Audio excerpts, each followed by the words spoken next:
Hello everyone, back tuning into the first Analogues update for the autumn of 2018 from Gazdovid. So we've had a couple of weeks layoff in terms of the longer range stuff. We released the Gazdovid.com summer 2018 forecast a couple of weeks ago, and we had a little sneak peek for the autumn during that weekend as well, on that Sunday. Since then, I've had a couple of weeks off from long range stuff, a little bit of a lull, just get our breaths back from what was a pretty stressful time getting the summer forecast together. And now we're ready to go again, and we're going to go off and running into the autumn updates. I did say when I did the autumn sneak peek, but it wouldn't be too long before we'd start getting things together for autumn updates. And so here we go again. We're off with another season of updates. So this is your first Analogues update for the autumn of 2018.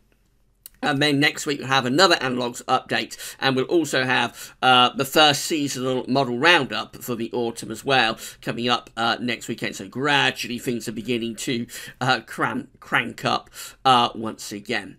So I'll get on with your first autumn 2018 update in a moment, but before I get on with that, just say that coming up later on today, we've got the Gazdovid Sunday Roundup, so that'll be with you around lunchtime, and then late this afternoon, early evening, we'll have a look at the ECMWF and Meteo France long-range seasonal models to see what they're showing for the next few months. That'll cover the rest of the summer and into the autumn as well. This is going to be quite a long video, so you can't watch it all in one go. Don't worry, you will be able to come back and watch it whenever you want, because this evening, probably around 7-8 o'clock, I'll place this video on the autumn updates and forecast page, and there'll be a written summary that goes with it as well. So you'll be able to come back and watch the video whenever you would like to do that, and you'll also be able to have a read of that written summary too. So we're going to look at two specific things for this first Analogues update. The first part of the video will be looking at some outside-of-the-box analogues that have been suggested by our good friend Richard Short. So Richard has set us a challenge to have a look at some outside-the-box analogues, and I'll have that the first part of the video. And then the second part of the video, we're going to look at solar activity, because we think this autumn, we can never guarantee it, but we think this autumn will be kind of like the true solar minimum autumn of 2018, or of solar cycle 24. Autumn 2018 will be the true solar minimum autumn of solar cycle 24. So it'll kind of like be the last autumn of this solar cycle, if you'd like. So we're going to look at all of the true solar minimum autumns of all the solar cycles, going back to, I think, to solar cycle number 10. That'll be in the second part of the video. But let's begin by having a look at some outside of the box analogues. So this is the mean Central England temperature chart depicting every month's CETs going right the way back to 1900 from Trevor Harley's personal weather website. You can find a link to Trevor Harley's website on the links page. Actually, the CET goes back longer than this. The CET actually goes right way back to 1659. But for this exercise, we only need to go back as far as 1900. So I have decided to use Trevor Harley's list of CETs going back to the year of 1900. So let's come down to this year, to 2018, which is, of course, right at the bottom of the chart. We've done something quite interesting for 2018, and also for 2017 as well, because both of these years, 2017, 2018, they both come out with the same May CET, which is 13.2. And Richard pointed out to James and I, and by the way, all of the analogues that you see in this video have been created by our analogues guru, James. Actual James is such an important factor now in the long-range updates at Gazdovid. I couldn't do the updates that I'm doing in terms of the long-range updates without James's input. So, as always, a big, big thank you to my analogues guru for getting all of this together. So Richard suggested to James and I that there aren't that many years where we do this combination of having the same CET during the month of May 2 years consecutively. So we're not necessarily looking for the same number as that, not necessarily looking for 13.2 to have occurred during 2 consecutive Mays, but we are looking at 2 consecutive Mays to have the same CET. And that hasn't happened all that often, so let's go back up to the top of the chart and see when, since 1900, the last time is that this has happened, or how many times this has happened, and then we'll have a look at the autumns that followed these Mays. So the first combination that we look at is 1906 and 1907. Those 2 Mays came out, 2 consecutive Mays came out with the same CET numbers at 10.5. So for this exercise, we will be looking at the autumn of 1907. So 1907 is our first year and our first autumn. When was the last time, or when was the next time that this happened? Well, actually not that further on. It was quite close to 1907. We come down to the years of 1914 and 1915. Those 2 Mays come out with the same CET at 10.8. So again, the autumn of 1915 will be included in this Analogues package. Then we don't have to go many more years further on to find our next combination. We come down to 1924 and to 1925 too. Both of those Mays come out with the same CET at 11.6. So 1925, the autumn of 1925, will be the next autumn in this particular Analogues package. But then after that, we get a very, very long run through the 1930s, through the 1940s, through the 1950s to our next combination, which is 1959 and 1960. Those 2 Mays are very warm. May 1959 has a CET of 12.8, and May 1960 also has a CET of 12.8. So the autumn of 1960 will be the next autumn included within this particular Analogues package. And then we had another really long run through the rest of the 1960s, through the 1970s as well, and we come down to 1980 and 1981. So those 2 Mays have the same CET at 11.2 consecutive years back to back, coming out with the same May CET. So May, autumn 1981 will be our next and final, actually, Analogues package, because after that, or Analogues year to go into this package, I should say, because after that we go through the 1980s, we go through the 1990s, we go through the noughties, we're into the 2010s, and we come down to 2017 and 2018, and that's the next time that we do this, that we get the these 2 consecutive Mays coming out with the same CET, this time, as we know, coming out at 13.2. But of course, we can't include this autumn in this Analogues package because we don't know what is in store for the autumn of 2018. So let's have a look at these autumns that have been included within this Analogues package. So we've got the autumn of 1907 to start off with. And this is how the autumn of 1907 looks. We have above average heights in the middle of the Atlantic and also over towards the northeast of us, with below average heights down south, and also across Greenland as well. So it's quite a messy picture. We're probably doing something a bit like that with the flow and with the jet stream. It looks relatively unsettled, but actually I suspect it's a relatively mild autumn, to be honest. There is a lot of ridging going on there, and I would have thought, at least for a while anyway, early on in the autumn, we're probably bringing up some quite warm sort of southerly southeast winds. It's possible later on it gets a bit colder, but overall I think that's a relatively dry and quite mild autumn to start us off with. The next autumn is 1915. This is an interesting one because has a very cold November in 1915. So we get this big area below average heights to our south, and then we get this strong sort of blocking signal going on up to the north. We've got quite a lot of easterly winds, and the flow and the jet is going rather like that. So that gets really cold in November 1915. If it wasn't the coldest November on record, it's certainly up there with and amongst the coldest Novembers on record.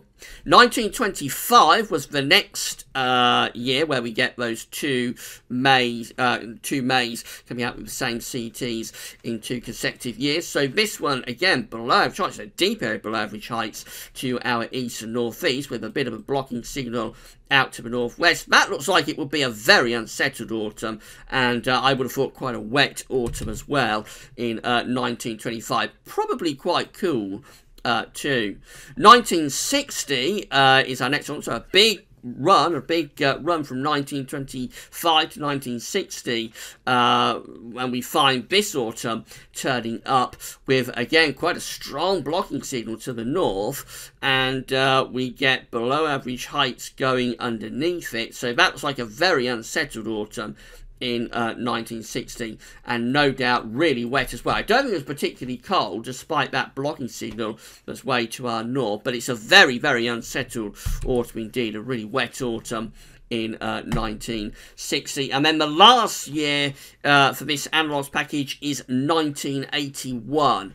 And this is quite an interesting autumn. It's quite a wet one. It has above average heights to our west and northwest, below average heights over to the east of the country, and the flow and the jet is going rather like that.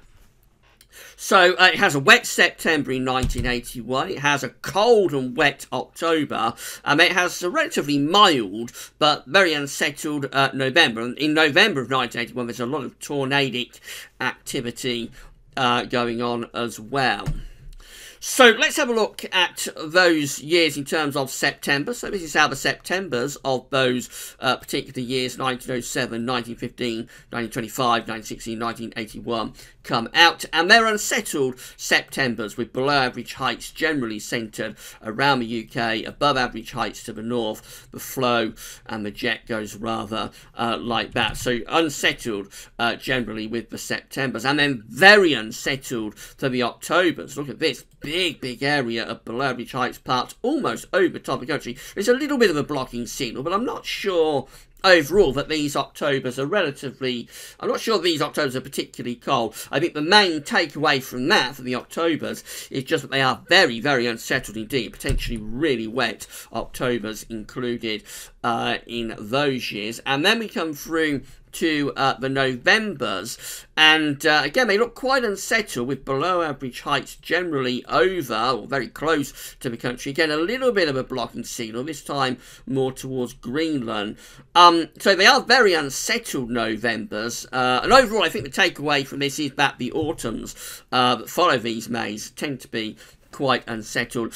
There are, and there is a potential for some cold weather, but I think 1915 is probably skewering it a little bit in terms of that was a really cold and blocked November. So overall, probably not a particularly cold signal, I wouldn't have thought, with these analogues, but it does look like a very, very unsettled signal indeed. And in terms of the autumns themselves, if you bring all of the months together and all of the autumns too, so the autumns of 1907, 1915, 1925, 1960 and 1981 come out looking like that, with a big area below average height centred over top of the country, so they're very unsettled. There is a blocking signal as well, so sometimes these autumns might be quite cool, but again I think the main takeaway is just that they are very, very unsettled, very wet autumns indeed that follow these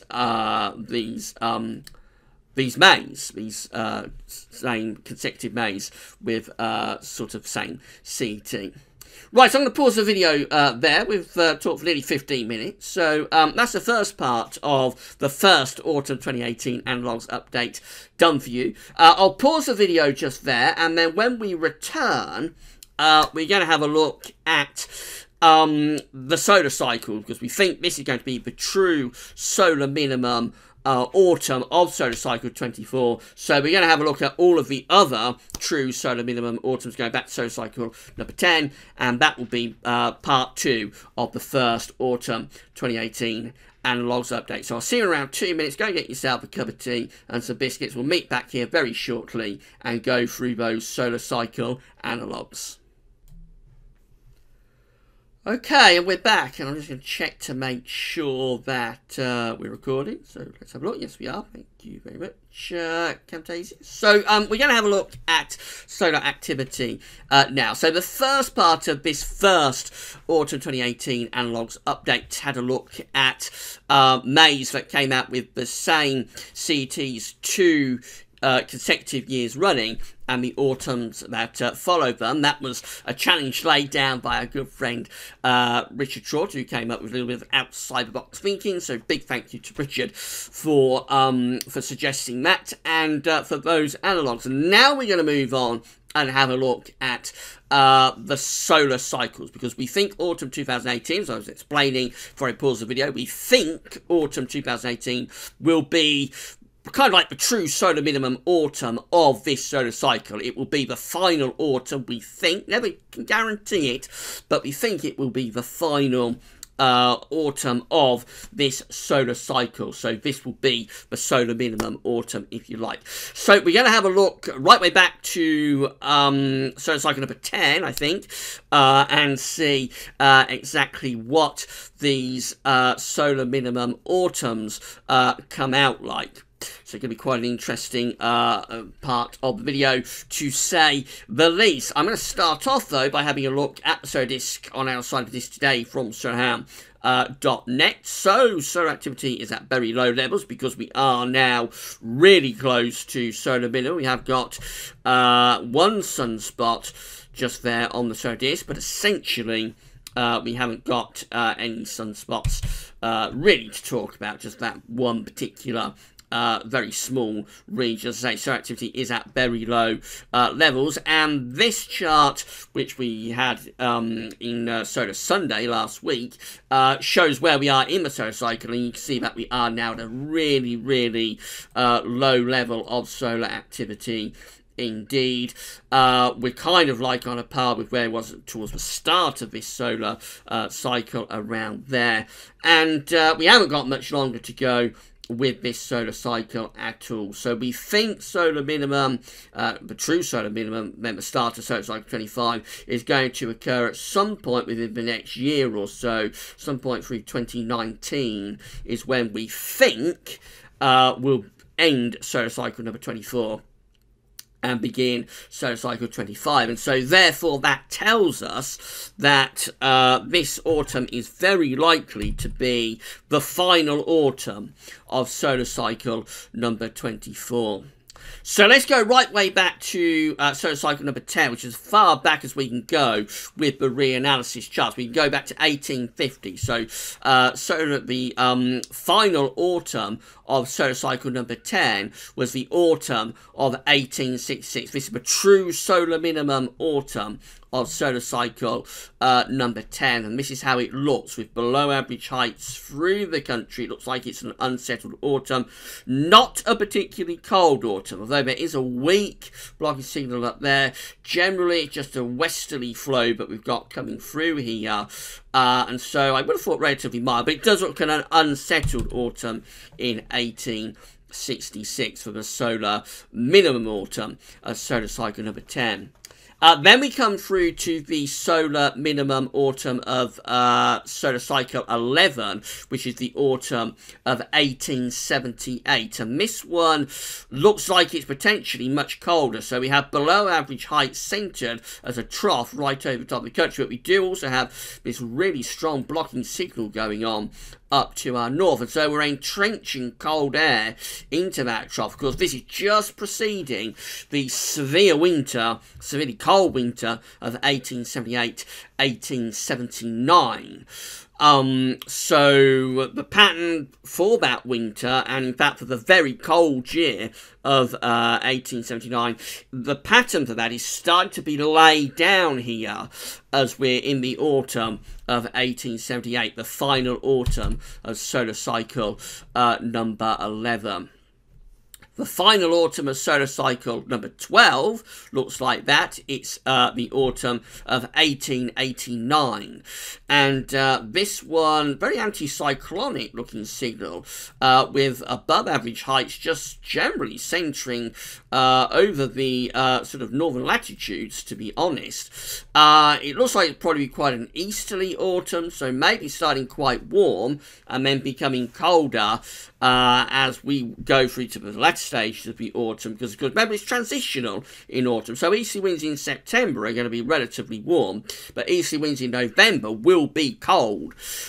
So maybe starts off quite warm, becomes colder.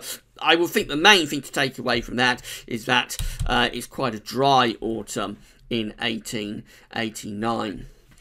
Then we go through to the final autumn of solar cycle number 13. It's the autumn of 1901. This one also looks like it's probably quite a dryish autumn. It has above average heights over and just to the north of the country, with below average heights to the south. The flow and the jet going rather like that. So again, it could be that idea, but early on it's quite warm, and then maybe it gets a bit colder later on, but I don't think it's an overly cold autumn in 1901, but the main thing again is probably that it is quite a dryish autumn.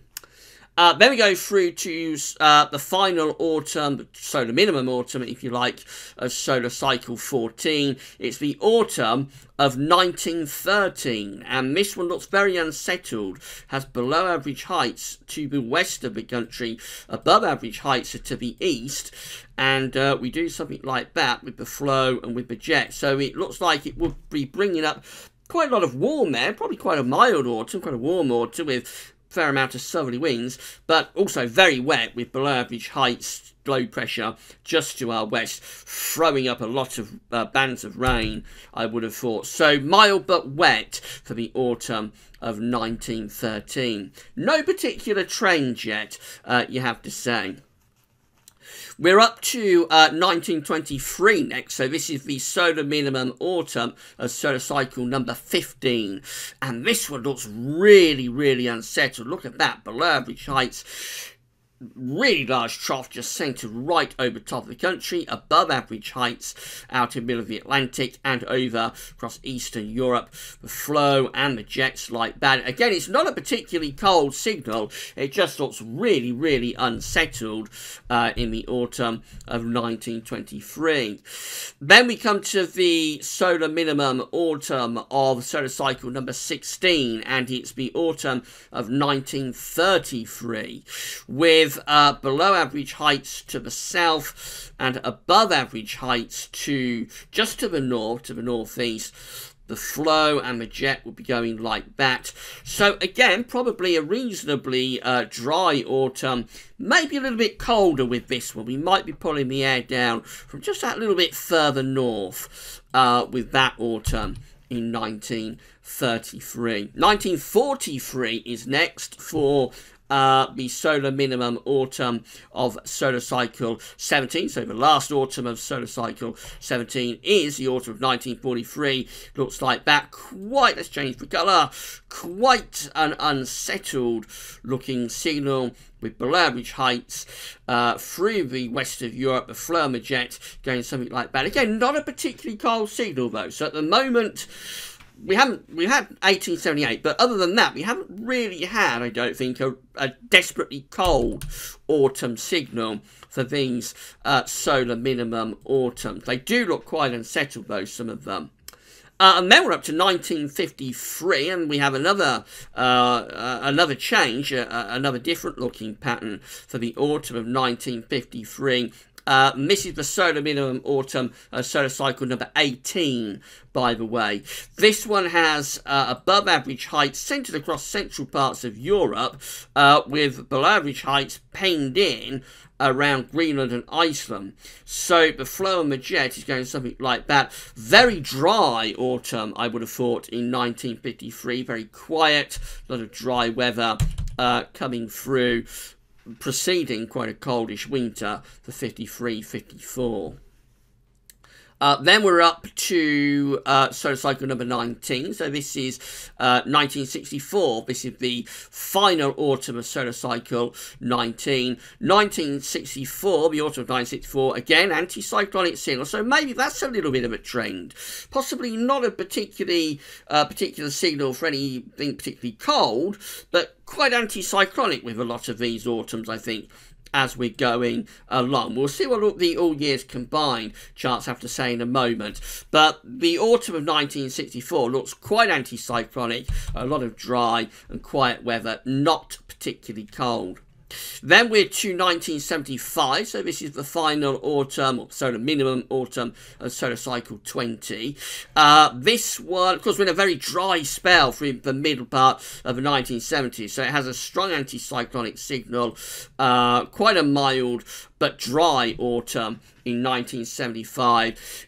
It's just taking us from that period at the end of 1974 through to the summer of 1976, which is a drought period.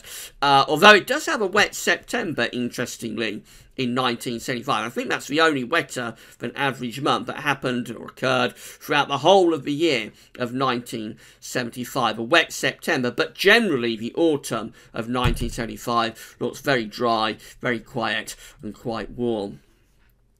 1986 comes up next, so this is the solar minimum autumn of solar cycle number 21. This one, again, quite an anticyclonic signal. So overall, although there are one or two really wet autumns being included with these analogues, overall it does look as though many of these autumns have an anticyclonic signal, just differing on where the placement of that anticyclone is. But for this autumn, we have it over and a little bit to the south of the UK, with the below average heights up to the north. Quite a westerly autumn, but again, a lot of dry weather. September 1986 was very dry, but very cold. And then the rest of the autumn was relatively mild, but again, reasonably dry through the autumn of 1986. 1996 turns up next, so this, again, close now to the end of the solar cycles. This is the solar minimum autumn of solar cycle number 22. This one we get below average heights just to the east and southeast, above average heights out to the west. Quite a strong blocking signal, but not in a position to turn us particularly cold. So this is a relatively mild autumn, a little bit unsettled, but not remembered as a particularly wet autumn at all. And then finally, our final autumn is 2008. So this is the final autumn and the solar minimum autumn of solar cycle number 23. We have the, let's highlight that. So we have an area of above average heights to the west in the middle of the mid-Atlantic ridge. And then we get a trough of below average heights over to the east and also to the south of the country. Quite a lot of northerly influences through this autumn. So it's a very interesting autumn in 2008 because it has a dramatic cold plunge in October 2008 with some early snow, even down to the south of England in late October 2008. And then the November also has a few cold snaps coming through as well. And then the winter 2008-2009 begins that sort of last cold run of winters that we had from 08-09 to 12-13, and of course includes the period of 2010 where we had a really cold winter 09-10 and then the December to remember in 2010. So, bit of a mixed bag. Bringing it all together, let's have a look at the Septembers then for these solar minimum autumns. So the Septembers look like this, with below average heights quite close to the country. So the Septembers can be a little bit unsettled. Though it's not a particularly deep trough, and we do have this area of above average heights just a little bit to our east.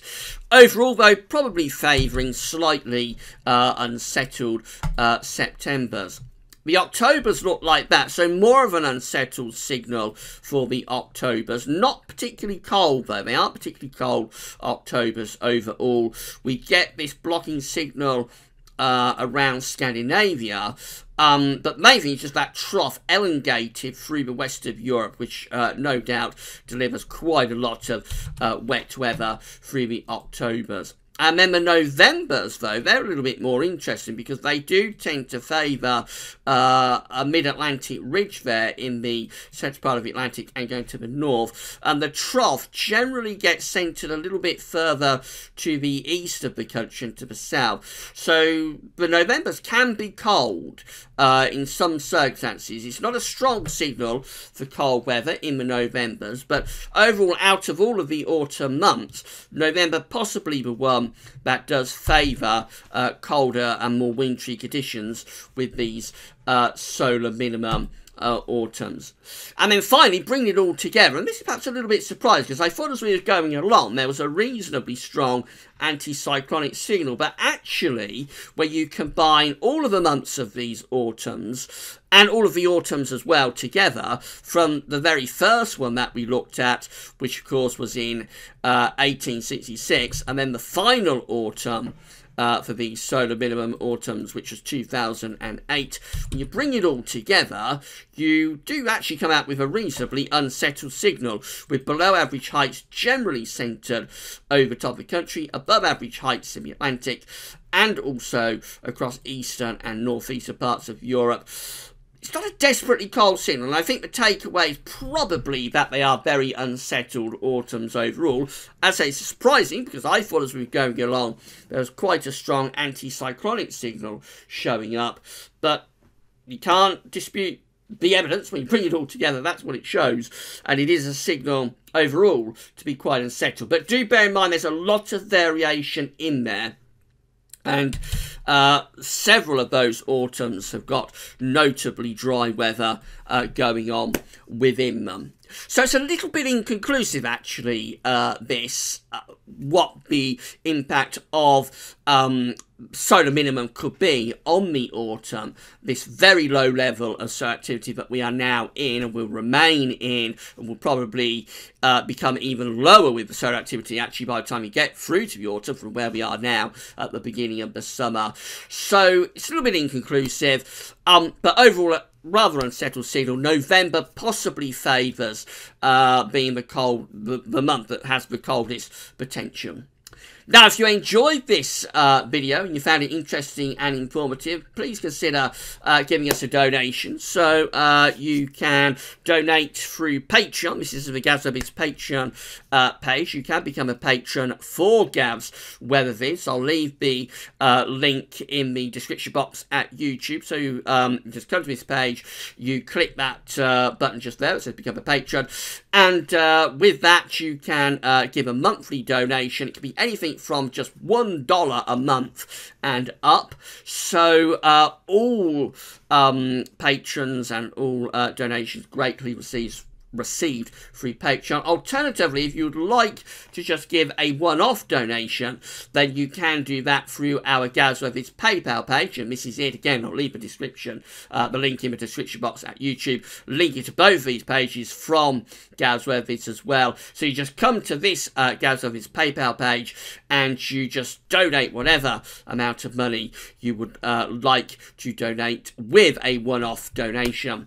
And as I say, all donations and all the money donated through Patreon, very, very greatly received. It's helping us to pay for the website, and a big, big thank you to everybody for doing that. Right, So that's it. That's the first update for the autumn of 2018 done and dusted. This update, or this video, will be placed on the autumn updates and forecast page with a written summary going over everything that we discuss in the video later on today. It'll be quite late, probably around 7 8 o'clock this evening. Coming up around lunchtime, I'll have the Gazzo Business Study Roundup, and then late afternoon, we'll have that look at the E70F and Metro France long-range seasonal models. But at just gone 34 minutes, all that remains is for me to say thanks very much for watching, and that's it for now. Thanks for watching.